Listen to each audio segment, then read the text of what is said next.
before we get into this story with Mr. McMahon, who has now been replaced or replaced Satan on the all-time hit list of people who want to burn him in hot boiling oil. And well-deserved, allegedly. What, do we have to say allegedly at this point? I guess it still hadn't been adjudicated. Jerry McDivitt's still on the payroll. We have to say allegedly still. No, Jerry McDivitt, unless he's discovered the fountain of youth, he's not going to live long enough to get Vince McMahon out of any of this shit. And I'm betting you he's got his telephone disconnected. He's clipped the fucking cord. But at any rate, whether it's alleged or not, Vince has so much heat. You and I got some of his fucking heat. And I will tell the people what happened, because the other day we had just finished. We were still on headset with each other talking, had finished recording one of the 18 shows we do every week, when suddenly the Wall Street Journal headline popped up on your computer, and we were still going, and we said, we'll do a breaking news for the YouTube people. What's the fuck's going on here? Vince is getting sued again. And as we read this, I don't know what to say to you folks, otherwise than, goddamn it, if you can read in the Wall Street Journal that an internationally famous billionaire that you once worked for is being hauled into court and sued for, among other things, shitting on somebody's head, you're going to fucking laugh. And potentially at that point, the whole thing becomes a fucking rib. So I apologize for my first blush, but here's another thing. As we've come to find out more details, because a lot of people, by the time that they listen to this thing, the comments on either Twitter or the YouTube channel, there's some fucking people, again, on this issue that are just goddamn with a lack of taste on a variety of points, that were blaming this girl, this young lady, because I think that's, in addition to the people that were hot at us, we're saying we're the worst human beings in the world because we were laughing at and making mockery of this thing after they'd read the complaint, because now the complaint is out in public. But there's also people that, unfortunately, they see this shit on television and they figure, well, this is another one of the cases of the Hollywood producer getting his girlfriend apart in a fucking movie. Or, fucking pushing her to goddamn the moon on the stage or whatever the fuck. Or some kind of business arrangement gone wrong. And most normal people that live, even you and me that are not normal, but live somewhat rational fucking lives and don't deal with tens and hundreds of millions of dollars. And they see shit on TV about NDAs and hush money payoffs and millions of dollar payments going on and fucking BMWs being bandied about. And they think, well, everybody's full of shit. Fuck all these people. And because of what happened last year, Vince was outed with the hush money payments and all that shit, or now the year before, I guess. People never could figure, we made jokes about the illegal paralegal. And somebody, everybody assumed that, well, Vince gets girlfriends and he's got them on the side, and then he gives them jobs and pays them a bunch of money and whatever the fuck. And he was paying his girlfriends with company money. Well, they're all a bunch of heels. But when you read the actual, and how do you is this public? The complaint, the lawsuit, whatever the terminology is, okay, then everybody ought to go read this. This wasn't a case of Vince went to fucking, St. Petersburg and found some stripper at a goddamn Hooters or whatever and gave her a job in the legal department. This girl, and remember when you asked me on the clip, because I'd seen a black and white picture and I said, what can she be, 30? And I was kind of giving it the benefit of the doubt to the elder side because he fucking 75. But then you said, well, I don't know, she looks younger than that. I saw the color picture. I said, you're right. We think She was 21. We've got to verify that because there's been some kind of other reports. You thought she was in her early 40s. And the newspaper said flat out, I saw, I think, in the New York Post and somewhere else, that she was 43 and that she was 41 a couple of years ago when all this happened. Well, bullshit. So the point is, she's a very young girl that's never had a job or worked out in the real world because she's been taking care of her ailing parents that have passed away. They've lost a family home in bankruptcy. This is like goddamn Dorothy in Kansas. It's a tragedy. And because she lives in this building where she knows the building manager says, well, you ought to meet Vince McMahon. He's a billionaire. Maybe he could help you, give you a job in his company, because she doesn't know what to do. So that's where she's not experienced in any of these things and suddenly gets in with this master fucking manipulator.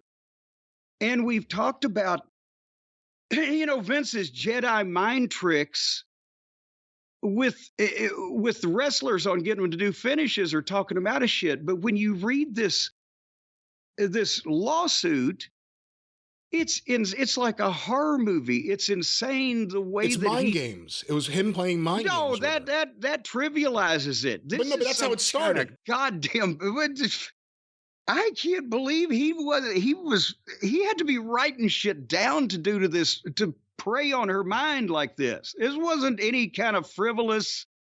I'm sorry, again, any kind of frivolous arrangement with some Hooters girl. This was this poor girl that's obviously disturbed mentally about numerous things, and here comes this billionaire handing her all this shit and telling her she's going to be a vice president. I wouldn't even say disturbed mentally. It's a girl, and we don't know exactly how old because of the conflicting things. Who's going through a ton of shit. Wouldn't it disturb you if your parents had died and they were bankrupt? But it signifies something else when you phrase it like that. You can't say she's disturbed mentally. Upset. She says someone who's obviously going through an incredible ordeal emotionally. And it appears based on what you read in the complaint. And again, like you have talked about, it's out there public. Anyone could see it. She goes into detail about their first meeting. It was like a 2-hour meeting in his apartment, his penthouse. And it was all him trying to relate to her. All him trying to relate her hardships to everything he experienced growing up. And that's how it started.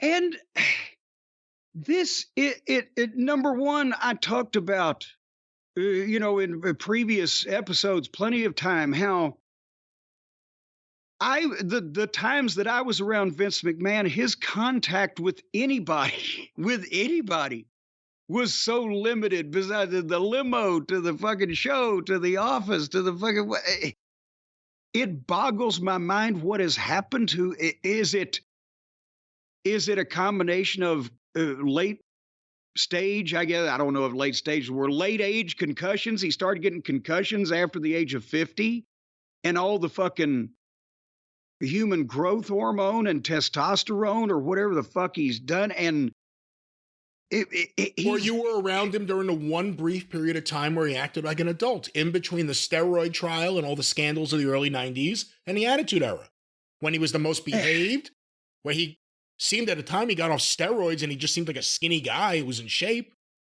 He seemed like he was growing up. And then they threw $1 billion at him and a publicly traded stock. Well, no. First he got in the ring. And then the fucking body went out of control. And then he got $1 billion. Well, he was on steroids in the 80s and 90s. He got off them for a few years. Again, had scandals everywhere. It was the sex scandal. It was the steroid trial. And then we don't know if this is something that's been in his behavior going how far back. Like, we just don't know. This is one story we're hearing about. You have to wonder if this is really the first time he's done any of these things or something that he's become accustomed to. We really don't know. But I don't think it's fair to assume that this is just something he started doing in his 70s out of boredom or anything. Well, and how could you start doing this in your fucking 70s? I mean, it's just that's with Vince. During the time that I was there, being in a room with him was like being in a fucking room with the principal. I can't fathom this behavior, and from that and from the people around him. dealing chronologically with this thing, he put time and effort into this plot against this girl, constantly meeting her, constantly giving her gifts, letting her go to WrestleMania, her and her building manager, promising her these jobs, and then set it up and then put her in these places where not only did she not have anything to do and she didn't know what she was supposed to be doing for all this money, but apparently most of the people that she was working under knew that she was there not to do anything. And they didn't say anything. And then when finally he coerces her at it again, we're not going to go blow by blow on this now with this ridiculous shit. But I mean, I can't imagine being in the building 25 years ago when I was in that office and shit going on any remotely resembling this and people not obviously knowing about it, and how they were able to keep it under fucking cover indicates that a number of people apparently just didn't give a shit. Makes it clear from reading the complaint, although there are a number of parties unnamed, and we can discuss that in a little while, that company-wide or executive-wide, there was a long-time knowledge of Vince's behavior, an attempt to kind of brush it aside or ignore it, and maybe even protect him. Protect the company by protecting him, too. But it doesn't appear like... I'm not saying these executives knew some of the gory details, but they certainly knew something was happening with someone who was not qualified to be there, who had a job, and it appears from the complaint, everyone knew why she was there. That's the other thing. Like, from the complaint from, like, day one, people knew she wasn't, I hate to, I don't know what to call it, a proper hire. Someone who had the qualifications for the job. She was Vince's person put there to pacify Vince. Everyone knew that from day one. That's a systematic problem. Here's the thing. I don't see how, and I agree with you, probably most people did not know particular details, which, besides the fact that maybe something might have been done beforehand, also nobody would have been able to keep quiet. There were still enough people named in this that were involved and knew the details because they were there in the room that you would, how the fuck? This is another thing. Vince, his brain has melted along with his face now. We've laughed about it because he looks like fucking Ernie Kovacs in a fucking 50s TV sketch. But he would have never been this stupid or this childish or this. I didn't even ever see evil. I saw, the guy, I'm going to put this, guy out of business or that or whatever, but not, his brain has fucking melted. Yeah. But here's what I was going to say. She has so much proof or at least evidence. Everybody has to call it evidence, even if you don't call it proof.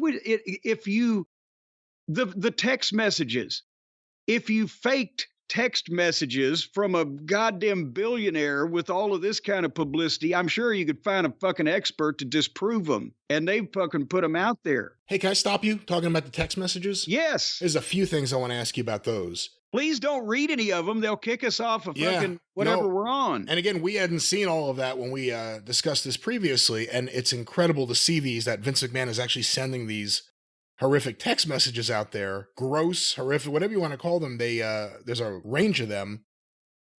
The first question is, does he have spelling? Like, when you used to get memos from him or anything he wrote, what did you get from him ever that he wrote? And does he have spelling issues? Because there are several words, or, he writes like Prince, like there are letters instead of words. Well, he's trying to do, I think he's trying to do the thing the kids do, where the word you is instead the capital letter U, and then UR is your, and I think he's got some kind of shorthand he thinks making him look hip. Here's the thing.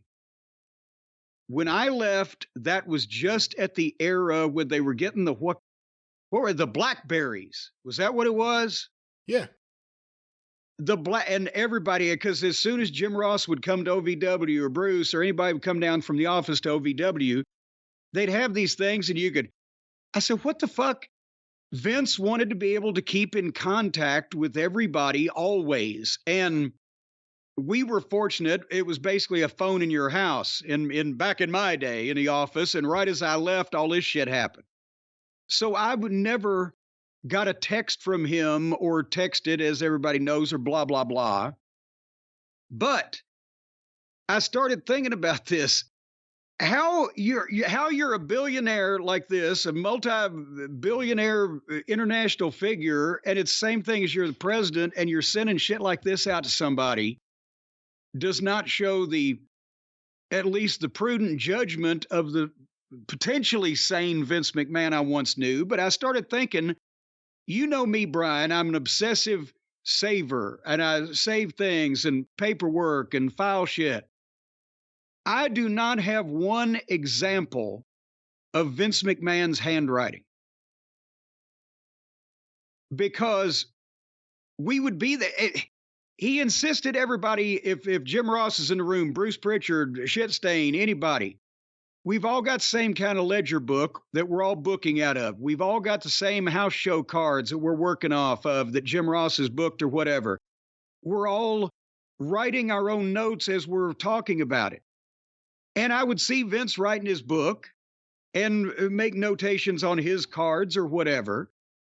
But Vince would call up and he would dictate shit, or he'd tell people, hey, do so-and-so, or let so-and-so make the changes to the cards, or disseminate this information. Or you would get memos from the office that he didn't actually write, but that he dictated. But from 96 to 99, he had a computer in his office, but we didn't have a fucking computer on the desk or the table in the dining room that we booked TV off of. Nobody had a computer in that fucking room. He didn't type, at least that I've ever saw at that point. So, that's the thing. He's like Trump. He didn't put shit on paper. He's like Trump in more ways than we found out. So I've gotten many notes from Bruce, or JR would have Xerox copies of the cards that he had written out by hand. I could fucking forge Jim Ross's handwriting at this point. But you got nothing that Vince actually sat down and wrote himself, at least in those days. But when you see the text, it's a 17-year-old disturbed boy just having diarrhea of the keyboard, typing to some fantasy fucking girl with one hand and the other hand's in his lap. And it's embarrassing for a fucking... Again, it's like I've known a guy I thought it was Professor Albert Einstein. It turns out he's fucking... goddamn fucking Jeremy, goddamn whatever the fuck, that porn star. I've lost his name now. Ron Jeremy. They're Jeremy Ron. Let's just be happy Vince put it all in writing, because this is only what's in the complaint. That doesn't mean this is anywhere close to everything. Oh, no, that's only what's in the complaint. And you know what else? What I was going to say before. In 3 years, how many texts did he send her when there's 5 of these in the fucking 70 pages of this thing? It has to be thousands. And who else did he text? There were other people who got $1 million payoffs that, for one reason or another, what were they getting? And here's the other thing. When was this? August is when he was hit with a grand jury subpoena and a search warrant. Did they grab his electronics? Because I don't know. I wasn't there. Because there's a big thing. If they got his phone or his computer, because if we're reading what he's sending her, which is disgusting, and he's sending this to her thinking that she's on his side, that she's going to do it. What was he sending to Laurinaitis? What was he sending to the physical therapist that he was doing stuff with? Well, yeah. And if you haven't read this, folks, the Laurinaitis was involved in some of it. There's a quote unquote physical therapist that was involved in the head defecation that and Vince not only starts a physical relationship with this young lady, but then he gets Laurinaitis in on it. Then he gets this other guy in on it. Then he starts having her take and send pictures and videos to other people. And that now she's worried about that because they've got blackmail on her because they've got all this fucking porn of her. And he says he's showing it to everyone. He says, I'm showing it to people and they all want to sleep with you.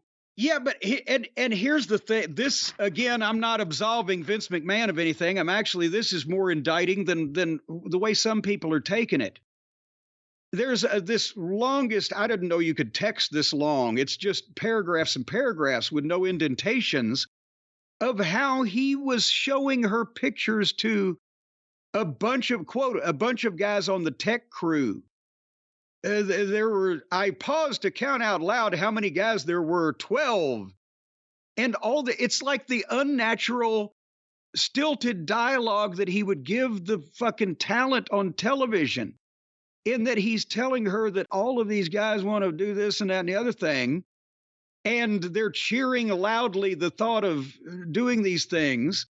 He's at a TV taping and he's saying this like it didn't really happen, is what I'm saying. Of all these other things, yes, but this didn't really happen. He's like a 17-year-old fucking pervert, teenage kid, blurting this shit out like a Penthouse Forum letter as a 75-year-old supposed adult billionaire to this girl who's got to be thinking, what the fuck is going on here? Well, she's stuck. Because again, she has no job. She has no home. She has an apartment she's living in what I'm going to assume is a expensive building to live in. It's a Trump building. It's a high-priced neighborhood. Yeah. Yes. So it's an expensive place to live. Vince buddies up to her. I'm going to get you a job. I'm going to pay you all this money. It quickly becomes apparent that the job is in exchange for him just wanting sex all the time, or eventually, and this is where the sex trafficking starts to come in, ordering her to have sex with other people. Setting a schedule. This guy wants Tuesdays. This guy wants Mondays. He's acting like a pimp. And it's insane. It's insane.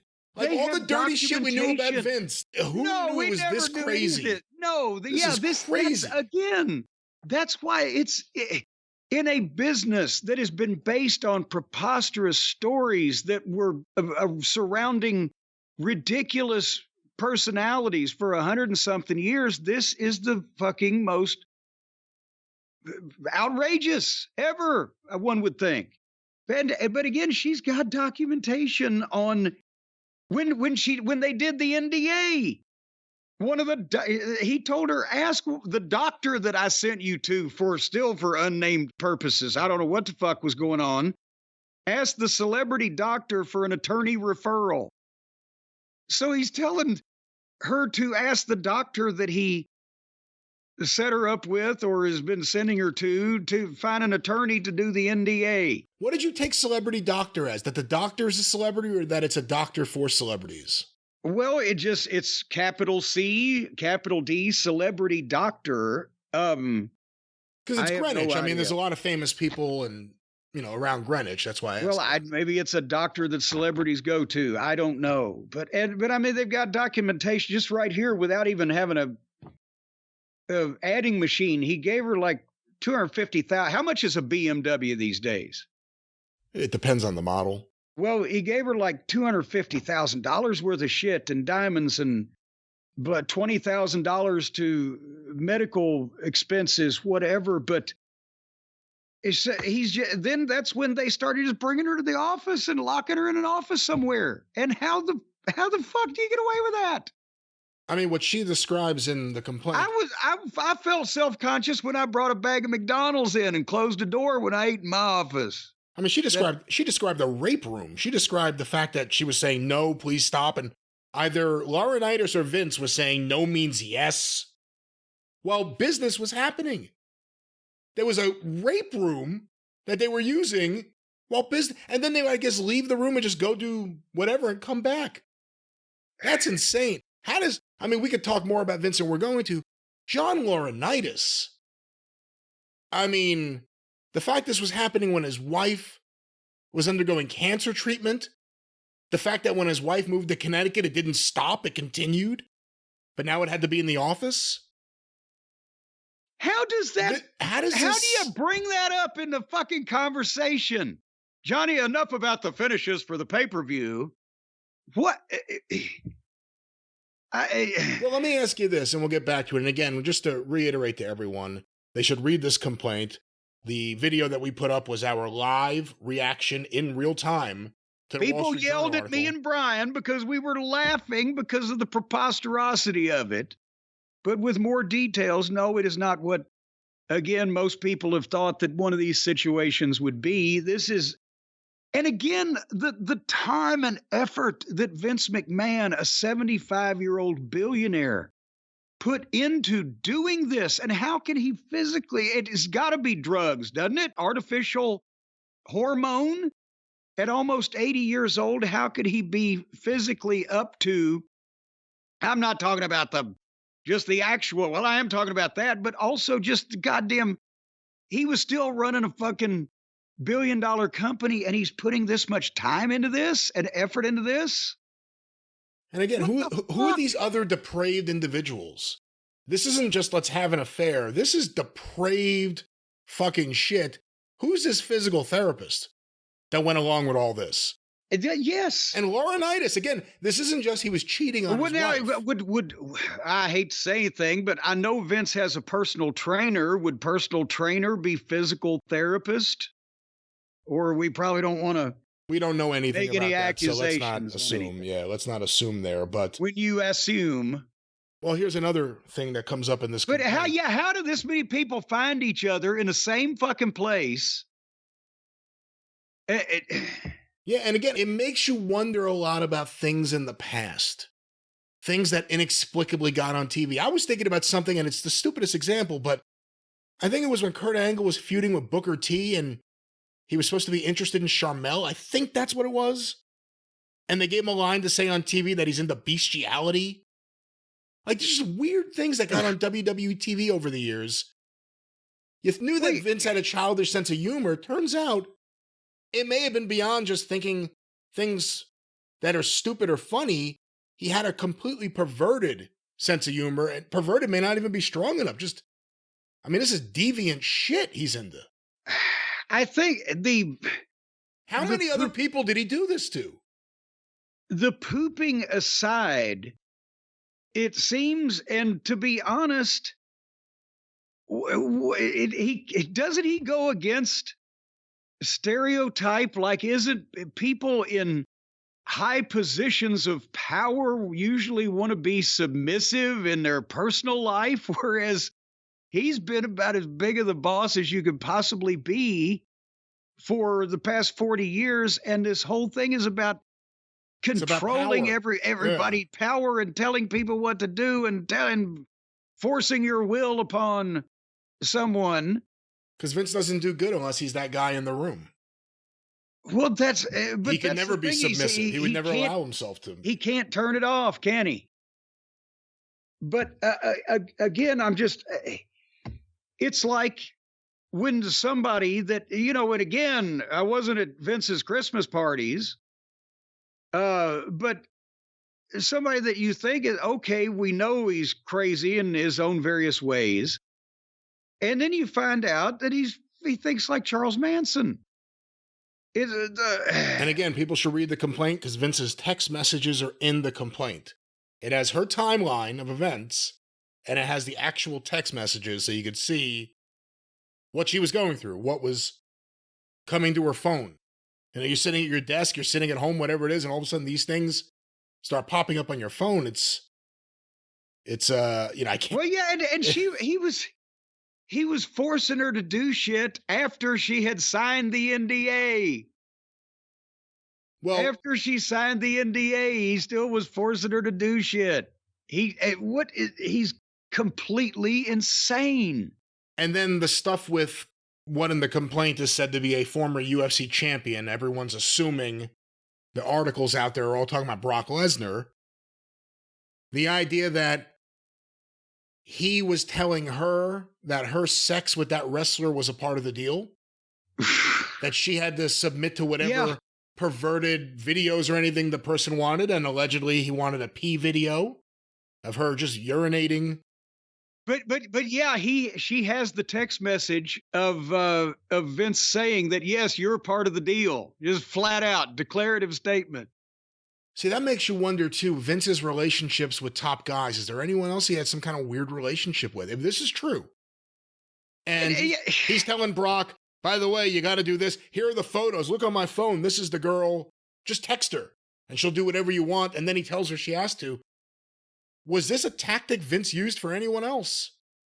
You know, here again, well, can you imagine Bret Hart being involved in anything like this? Boy, oh, Jesus Christ. I could say that would have got over like a fucking lead balloon. No, but the idea that he went so heavy with Shawn. Saying, back in the old days, there was rumors about why does he put up with this with Shawn or with anybody that was supposed to be his favorite, with the Ultimate Warrior. No, there was not that dynamic. I'm just telling you.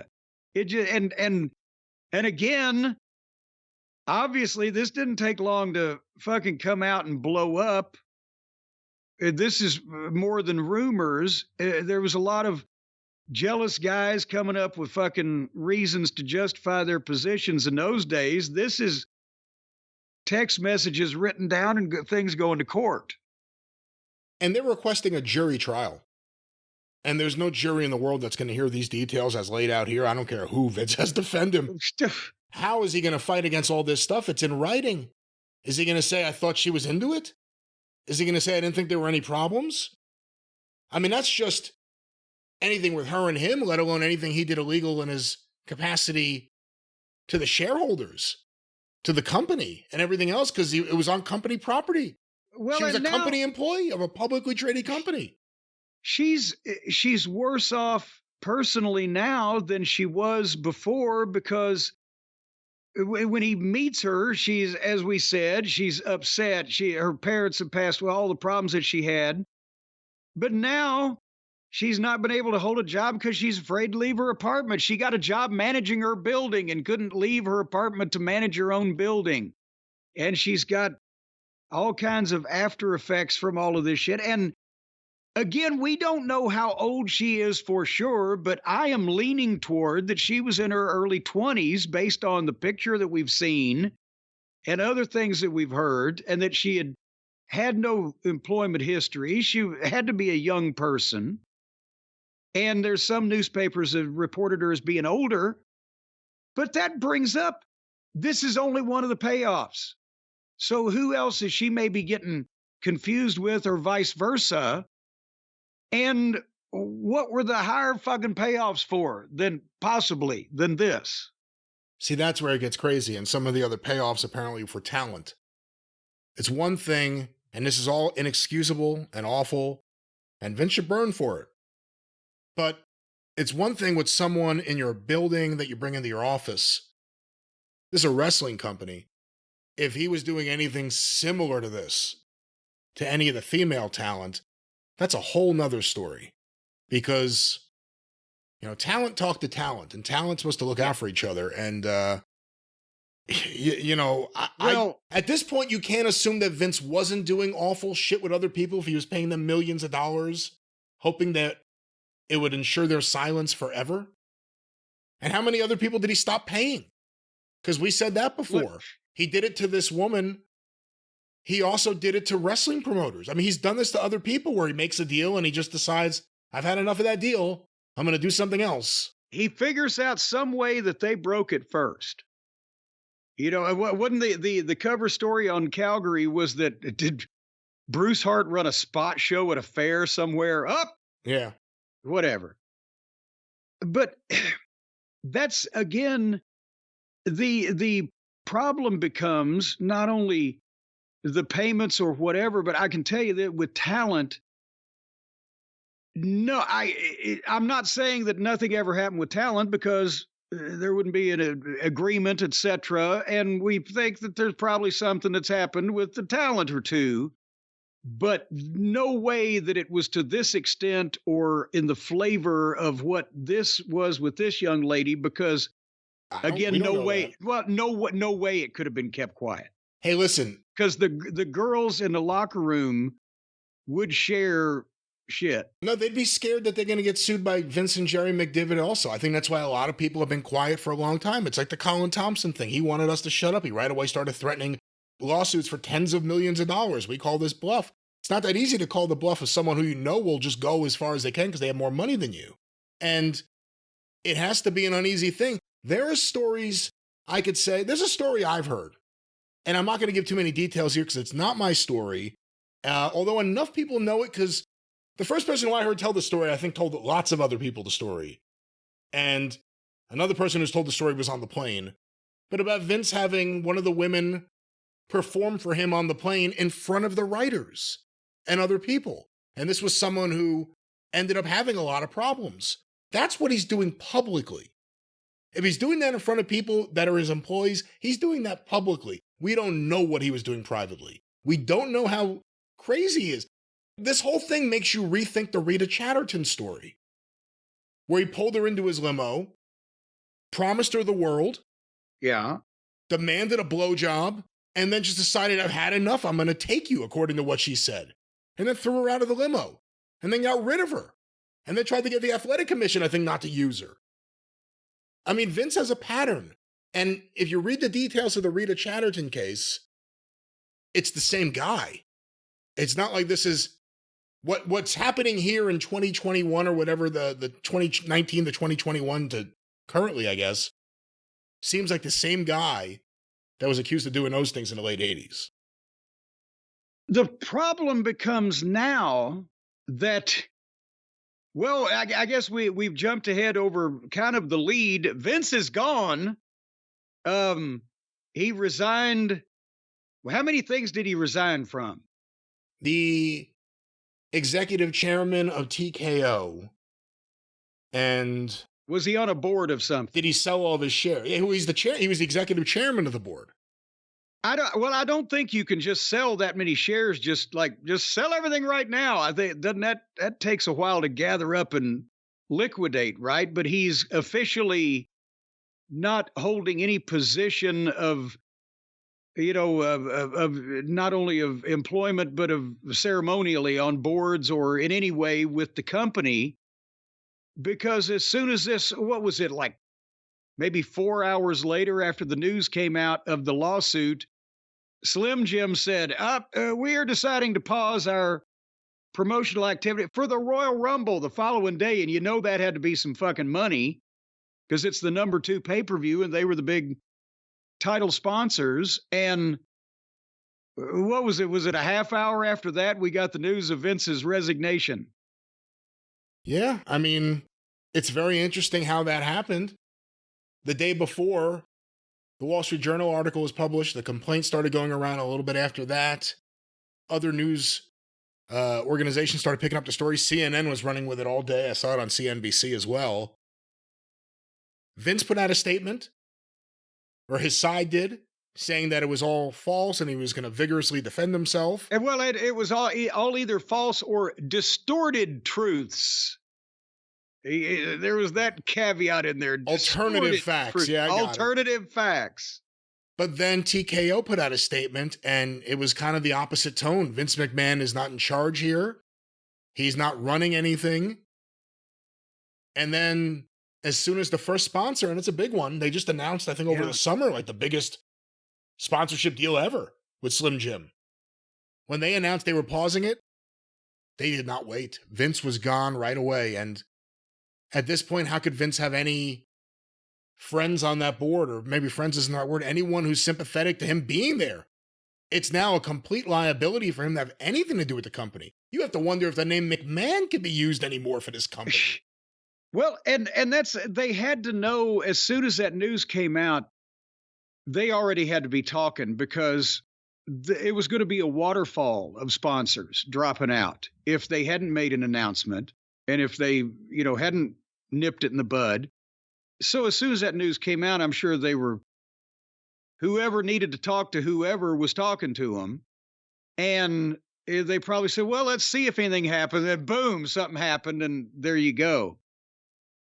But they would have cost him a fortune. And like you said, I think, it might be good if Stephanie came back. Stephanie might be the McMahon. Well, but think about this. In hindsight, she has dodged Vince every chance she could for the last 2 years, right? She left. Then all of a sudden he had to leave, so she came back, and when he came back, she left again. And was Triple H, did he not at one point vote that maybe Vince shouldn't come back? Vince, Stephanie, and Nick Khan, all three of them voted for him not to return. Vince had the power to override everyone. Yeah, well, but so maybe she kind of was trying to do the right thing, or at least wasn't doing the wrong thing. She's in a tough position. Triple H, and we could talk later on about what he said during the Royal Rumble press conference, or what he didn't say, or how he tried to address this or didn't address it, however you see it. Stephanie went on TV. If Stephanie, and again, we don't know who the unnamed executives in the complaint are, but if Stephanie's one of them, or if she, as a member of the board, was privy to the investigation and what its contents were, and if the investigation showed any of this, and we don't know if it did, because if they didn't speak to Janelle Grant or her attorney, it's kind of like the AEW investigation. It didn't speak to Lucy. It's not a real investigation then. But if their investigation showed any of this stuff, and Stephanie knew about it, and as an act that wasn't publicly known, did some things behind the scenes, including but not limited to walking back and leaving, coming back to help, leaving as soon as her dad came back, she still went on TV and led the audience in a thank you, Vince chant. That's fucked up. That's forgot fucked about up. that one. There are stories, and I'll say this because enough of them are going around, we could talk about it, but we don't know how true they are. There are stories going around now that one of the reasons, or in part, maybe Shane McMahon had previously left WWE going back almost 20 years because of issues with his dad, because of his dad's behavior, and that Shane wasn't like that. And that Shane didn't want to do those things, whatever those things were at that time. And that Shane and his dad, because they were so different personality-wise, it's caused a lot of issues. And that's why Shane wasn't really a part or privy to any of this stuff, you would think. Although he did come back to the company, he wasn't an executive, he was just talent. Well, yeah, and Shane is obviously more different now than Vince. Shane had a lot of similarities with Vince in that, the energy and the physical fitness, fanaticism and, the gung-ho business, blah, blah, blah, good stuff. But I've said Shane is a nice guy, and he's got a nice wife and nice kids. And I'm not sure. The other explanation was also very plausible, that Shane realized he wasn't going to be, because I don't think Shane's aptitude for the wrestling business was off the charts. Shane knew he wasn't going to be his dad in terms of running the company and went off to do his own thing. That's entirely plausible. I think at that point, I'm not saying Shane might not have known that, Vince was trying to, inappropriately integrate himself with other women or whatever, but I can't believe that Vince would have even tried to pitch any of that to Shane. Could you believe that if either of his kids got wind of any of his behavior? Again, the behavior isn't just cheating. I can believe, I guess, if I sit down him pitching this to Laurinaitis because he didn't give a shit. I don't think Vince would have wanted to disrupt his son's entire family life and whatever the fuck. And go ahead now and ask me what you were going to ask me. Well, no, I mean, that kind of sums up a lot of it, but the family stuff's interesting because Triple H is still in charge. And based on the complaint, it appears that people knew something was going on in that office. They knew that Vince had a girl on payroll for one reason or another. Who knows how much anyone knew? Well, who knows what Vince shared with what people? Are we supposed to think that John Laurinaitis and his physical therapist are the two people he trusts the most in the world with this kind of stuff? How did that door open with him and Johnny Ace? Jesus. So we don't know. And, he's talking about this stuff with Brock. Is there anyone else he's trying to impress by showing photos of someone who didn't want their photos around there or talking about someone like this? We don't know any of this.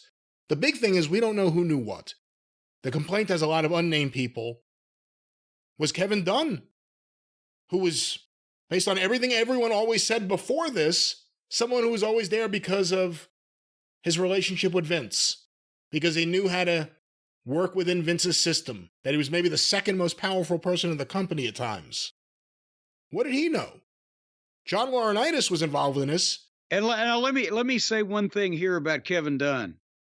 I'm not saying that he didn't know anything or didn't know anything or whatever, and I could believe either story. Probably I could believe more that he did know everything and was, he would never betray Vince, but I can pretty much guarantee you that he probably was not involved. I don't never had long personal conversations with Kevin Dunn, but I'm thinking he's like a fucking person who would live vicariously through stories, if anything. And also the timeline of events. I mean, a lot of this takes place during the pandemic. Laurinaitis was all of a sudden made the head of talent relations again in 2021, remember? No one thought he would ever have that role again, or that he should. That was just based off things that people heard that wasn't this. And all of a sudden he was the head of talent relations again. That was funny.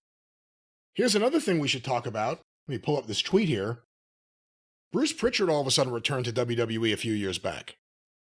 Bruce Prichard, who most people didn't think would ever return to WWE because there were forces outside of Vince who really didn't want him there, who knew why he would be there.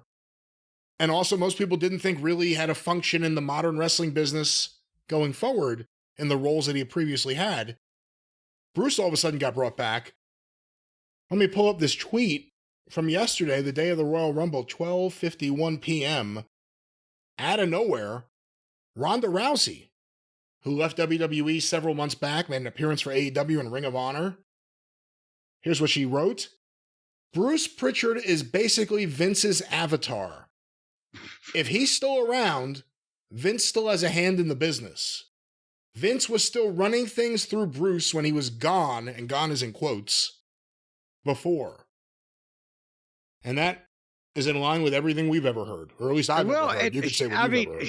Well, I can't argue with that as far as, yes, obviously, Bruce is now Vince's longest, running confidant now that Pat Patterson's gone, and Laurinaitis was not there for nearly the number of years Bruce was. And we talked about at the time, Bruce gets it. And what it is whatever Vince wants. Bruce knows how to take Vince's sometimes, cloudy instructions and disseminate it where Vince gets what he wants. Not saying it's going to be good or bad or indifferent even, but that's just the facts. And Bruce is Vince's ears, and Bruce is Vince's eyes in a lot of cases. And so, yes, but that would be as far as business-wise, as far as the company, as far as and a lot of people, everybody thinks I'm out of touch, but every time I would actually go back and work with some modern promotion over the last 5 or 10 years, they'd say, wow, he really helped me a lot, but Bruce is so old-fashioned. But the fact that this was an open secret, that Bruce was only there because he's doing Vince's bidding, I mean, she's saying what everyone knows. Well, yeah, but again, I'm saying with having known Bruce and known, he may have known something was going on. And Bruce Prichard is a person who is so fastidious. He brushes his teeth with warm water. He refuses to eat hotel room service on the bed, even if that's the only place you can watch TV. He won't eat in bed. He has to eat at a table. He's scared of pickles. He is revulsed by pickles, and he's not a germaphobe, but he's a very fastidious person. And also, when they did the fucking Val Venus and Jenna Jameson shoot for Raw in 1997 or whatever it was, that was in the hot tub at Bruce Prichard's house, and Bruce's wife, Stephanie, wouldn't let him hear the end of it because they let a porn star in her bathtub. And I just cannot believe that, and nobody's said this, but I'm making a preemptive strike. I can't believe Bruce Prichard being involved in any of these various things, but I can believe him covering his ears and turning his head and walking as far away from the thing as possible to where he wouldn't know any more than he had to know. I mean, it's hard for me to believe that Vince McMahon, when all of a sudden he's surrounding himself with all of his confidants, We all thought it was just a power grab for the company. We didn't realize all the other sick shit that was happening with the same confidants. Maybe not Bruce, maybe not Kevin Dunn, but John Laurinaitis was there for a reason. Vince, again, everything changed the last few years, remember. Vince all of a sudden had his old gang back around him. And this is what he was up to. And it's in the office. I mean, that's the other thing. There are unnamed executives who Janelle Grant would walk past and they would treat her bad, or someone would treat her good, but everyone was aware that there was something with her and Vince. Yeah, she introduced herself to one, and they said, "Oh, I know who you are." And who is that? Again, that's the thing. Is that Stephanie? Is that Kevin Dunn? When I was there, it was the era of the Human Resources Department, and they ran everything, and you couldn't say boo to a fucking goose. And this is, you know, I'm reading right now a book that you'll be reading soon, The Six Pack by Brad Bellucci, and it's coming out pretty soon. And he talks about like, the early days of WWF, how crazy it was in the office in the 80s when HR was Linda McMahon. And beyond that, it was just a boys' club in that office. So, again, it may have been different while you were there in the 90s, but you could certainly say there was a weird, if not at times completely toxic culture around Vince and the way he wanted things set up for himself. But yeah, but now he's become, maybe concussions, Alzheimer's, the drugs, the steroids, whatever the fuck. But in his 70s, he's become a fucking teenager. But like a teenager with like the fucking Twilight Zone episode of, you know, he's a teenager with omnipotent power and he's wishing people into the fucking cornfield. He's lost all element of his reason or even his risk-reward ratio, his just willingness to leave himself open to this shit that you would have never thought the guy of 30 years ago would do, just be this stupid about it. It's beyond stupid, it's evil. It's flat out evil, and that's the thing, too, beyond wrestling. I could believe Vince would be evil more than I could believe he'd be this fucking stupid. You know, beyond wrestling, if you look at the history of entertainment or just people of notoriety, people who are celebrities or top executives, no one goes out like this. Like, this is just extraordinary. Like, it's one thing going out and people hate you, or going out and you rip people off, or you're evil. This is as evil. I mean, this is as evil a way to go out as anyone ever. The last things we're hearing about Vince are these completely deviant stories. And it's horror movie shit. Yeah. And it wasn't even consensual deviance, which there's nothing wrong with that. No. But it was fucking torture, psychological fucking... And physical.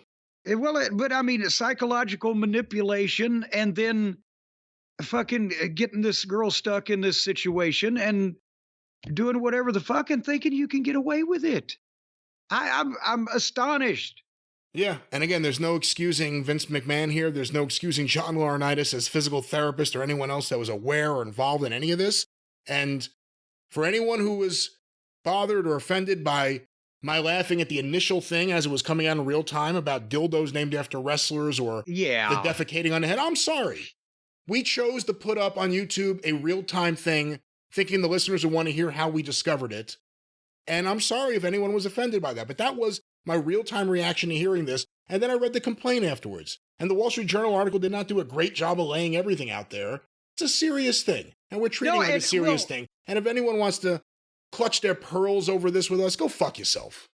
The Wall Street Journal article was not 70 pages, which this complaint is, but they skipped over a lot of the things that people would naturally want to fucking know, and before they assumed that it was all a bunch of fucking hogwash. So, you know, they led with head defecating and dildos named after wrestlers, and how are you going to bring that back from parody? You know, it's just so crazy, too, because, you know, I don't know Vince. I never worked for Vince. I just know him as the television guy and for what I know about behind the scenes in wrestling. But when you read these text messages, it's almost hard to envision him sitting there writing that. I mean, it's the same human being. It's crazy. and I'm not even the depraved content, but just it sounds like the fact this is some illiterate teenager and not the we talked about when we talked about Vince's melting appearance, the presence he used to have when he came in a room. Imagine, and Aldous may hate me for saying this, but Nick Aldis, but he wasn't as good looking a man as Nick Aldis. But when he came in the room, 6'2" or 3" or whatever, with the big shoulder jackets, the hair was perfect. You know, he carried himself like a fucking important person. You knew when he'd walked in, you stood up or sat up a little straighter or cleared your throat or whatever, paid attention. He commanded some attention and some respect with his, but this, not only in appearance now, but in action. And like I said, I'm not, I said I never saw him write anything, but he didn't speak or dictate like this fucking drivel that you see in this and again, lawsuit. They're asking for a jury trial. We know that he's cooked. Oh no, he's done. I mean, the grand jury, whatever happens here, he's done. And I think about this quote he had years ago. I remember him saying about according to him, he used to get into fights with his stepfather growing up in the trailer. And he would get the shit kicked out of him. But his attitude became, I lived, so I won. That's his attitude. As long as I live, I win. And I don't think he deserves a win on this. I'm not saying kill Vince or anything, but he's got to serve time and he's got to pay her. I don't want to go into politics, but Donald Trump was just found to have the amount of money he had to pay the woman who won a trial saying that she was raped. $80-something million. $80-something million. This woman has text messages. This woman has details and dates. Of multiple participants. And what we've said before, we've talked about Vince is a more articulate Donald Trump with better hair, but now it turns out that fucking Vince is worse than Trump. Vince is Trump with concussions. Well, I mean, again, this is, we can keep going over it. This is one of the craziest stories ever. This is maybe the craziest story in wrestling history. This is one of those stories that if things weren't going so well right now, could almost kill the business. It's that big a deal.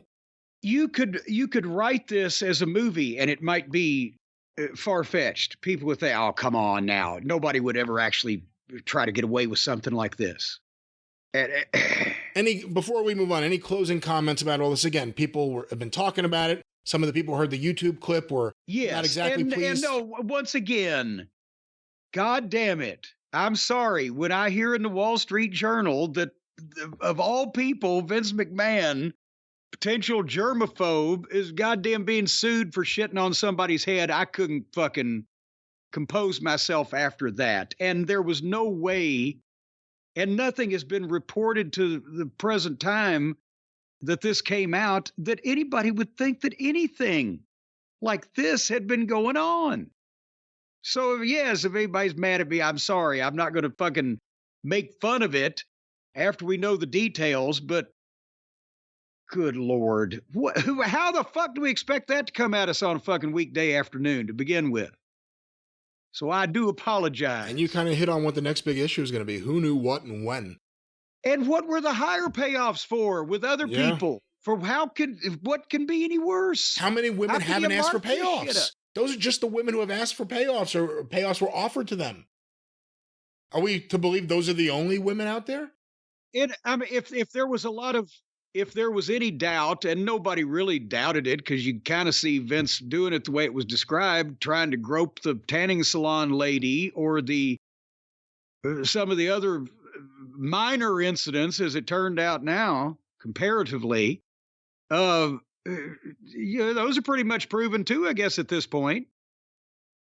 There are very few bad stories about Vince that you could think about right now and not find a way to really believe. I mean, that it works. Like I said, the Rita Chatterton story, if you go look at the details and then you go read the complaint from this thing, it's the same guy. It seems like the same guy. And there's always been questions about the dark side of Vince, whether it was the mysterious suitcase into the police with Jimmy Snuka that Snuka told everyone about and that we don't know anything about, or any of the things with women or any of the things with the divas when that was a thing. And again, all of a sudden on TV, he became a different guy, and it wasn't just Mr. McMahon, the boss. It was Mr. McMahon has women all over him. Mr. McMahon has a thing with different divas. Like the genetic jackhammer.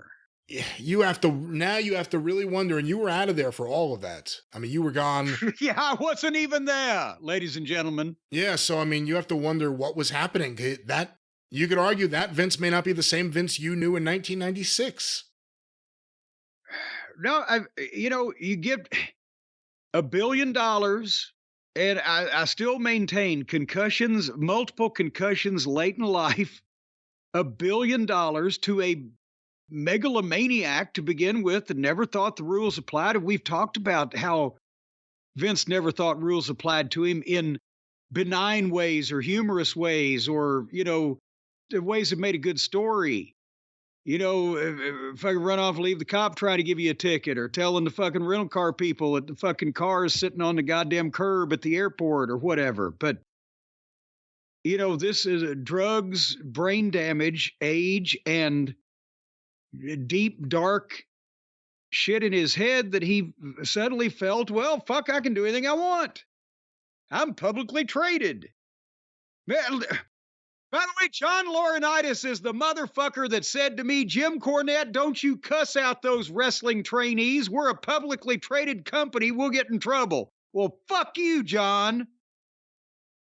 Yeah, it is interesting because we don't know how far back his perverted activity goes, too. The dynamic dudes were not noted for their perversion back in the day. Well, this is certainly one of the craziest stories ever, and there'll be a lot more coming out from this. We could certainly say that, and we'll stay on top of it. We may have Stephen P. New on at some point to talk about some of this. Yes, because there's some legal ways that not only not only Vince fucked up here, but as a person, but the WWE as a corporation fucked up, which doesn't usually happen. Maybe because this was done under the table and it had to be kept in a small circle because they handled it wrong. And then Stephen has ideas on how TKO, if they knew anything, might have handled this a little bit better retroactively. But if they got his phones or his electronics when they did the search warrant, again, this is what he was texting her, and it's disgusting and awful, and he thought she was cool with it. What was he texting Laurinaitis? And what was he texting that physical therapist? Because that's going to be a big part of the story. It's not just what he said to the victim.